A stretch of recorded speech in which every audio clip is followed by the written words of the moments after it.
Pernah nggak sih kalian mikir, kenapa biaya di perusahaan bisa sampai ke departemen lain? Kenapa departemen produksi bisa dengan tiba-tiba punya beban dari departemen lain? Nah, di video ini kita akan kumpas tuntas proses distribusi overhead jasa ke departemen lain menggunakan metode bertingkat dari awal sampai perhitungan akhirnya. Tenang, kita nggak cuma hitung-hitungan, kita bakal bahas step by step langsung menggunakan kasus loh. Tonton sampai habis ya. Tadi kita sempat bahas, kenapa sih biaya di perusahaan bisa tiba-tiba sampai di departemen lain, padahal awalnya bukan dari situ. Nah, sebelum kita masuk ke proses distribusinya, kita harus berhenti sebentar nih, dan melihat dulu gambaran besarnya. Karena dalam metode bertingkat, kita nggak bisa langsung main hitung-hitung aja. Kita harus tahu dulu siapa saja yang terlibat dan biaya apa saja yang sebenarnya sedang kita pindahkan. Di dalam perusahaan, umumnya ada dua jenis departemen. Yang pertama adalah departemen produksi, yaitu departemen yang mengolah bahan menjadi produk atau menghasilkan jasa utama dari perusahaan. Di sini nantinya akan menjadi tempat dari seluruh biaya. Yang kedua adalah departemen jasa, yang jadi fokus utama kita. Departemen jasa tidak menghasilkan produk secara langsung, tapi mereka memberikan layanan ke departemen lain. Bisa ke departemen produksi, bahkan sampai ke departemen jasa yang lainnya. Contohnya, seperti pemeliharaan yang memperbaiki mesin produksi. Mereka tidak menjual produk utama perusahaan, tapi keberadaan mereka penting untuk operasional perusahaan. Dan semua biaya yang ada di departemen jasa nantinya akan kita distribusikan. Biaya tersebut bisa berupa gaji karyawan, biaya listrik, sampai biaya operasional lainnya yang ada di departemen jasa. Intinya, semua biaya sudah terkumpul di masing-masing departemen jasa, dan totalnya kita harus tahu ya. Kenapa harus tahu?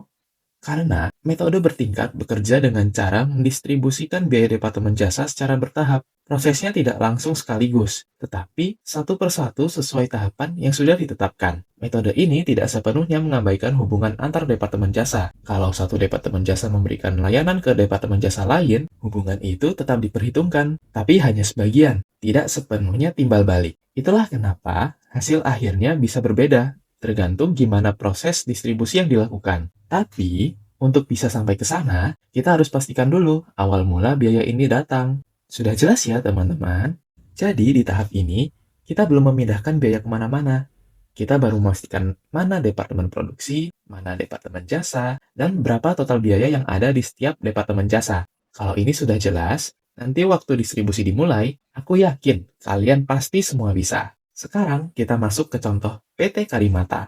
Perusahaan ini punya 4 departemen yang terlibat dalam proses alokasi biaya. Pertama, 2 departemen produksi, yaitu departemen 1 dan 2. Kedua, 2 departemen jasa atau departemen pembantu, yaitu departemen A dan B. Total anggaran biaya overhead pabrik masing-masing departemen adalah departemen 1 sebesar 60.000, departemen 2 sebesar 80.000, departemen A sebesar 50.000, dan departemen B sebesar 40.000. Biaya departemen produksi tidak perlu dipindahkan ya, sedangkan biaya di departemen A dan B adalah biaya departemen jasa. Biaya ini yang akan kita alokasikan ke departemen produksi. Selanjutnya, kita identifikasi pola layanan masing-masing departemen jasa yuk.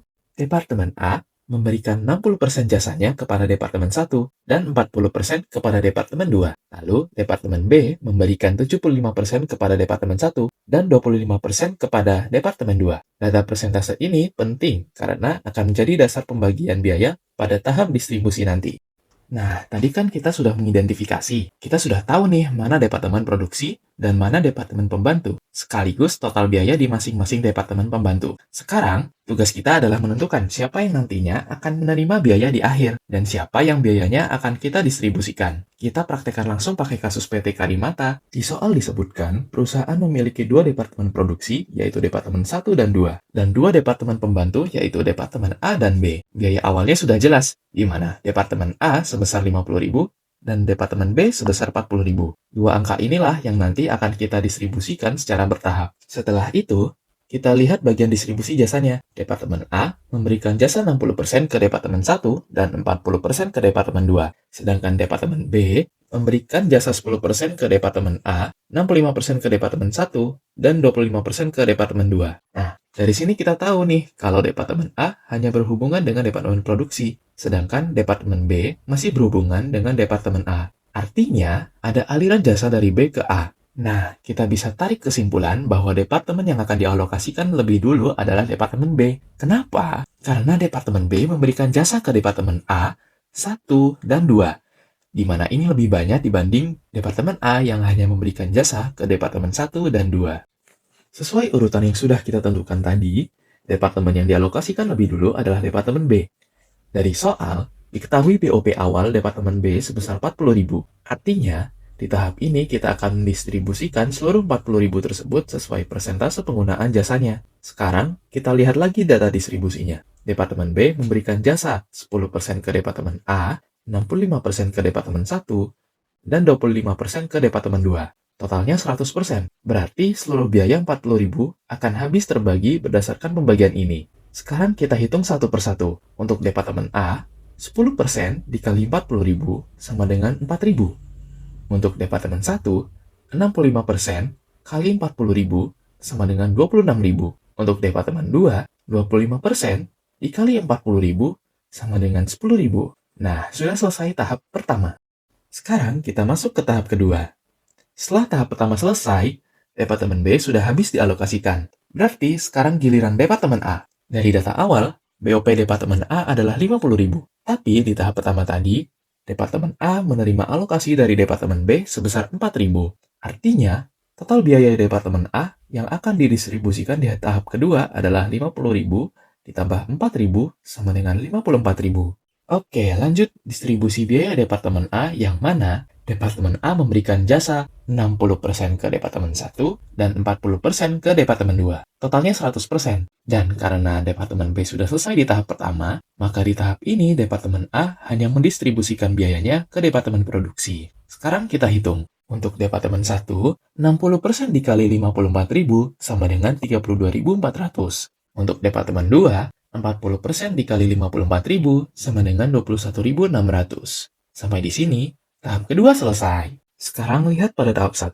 Kita mengalokasikan seluruh biaya Departemen B sebesar 40.000. Hasilnya, 4.000 dialokasikan ke Departemen A, 26.000 ke Departemen 1, 10.000 ke Departemen 2. Setelah itu, Departemen B selesai dan saldonya menjadi 0. Lalu masuk ke tahap 2. Departemen A yang awalnya 50.000, bertambah 4.000 dari tahap pertama, sehingga totalnya menjadi 54.000. Kemudian, 54.000 ini kita distribusikan. 32.400 ke Departemen 1, dan 21.600 ke Departemen 2. Dan setelah itu, Departemen A juga selesai, saldonya 0.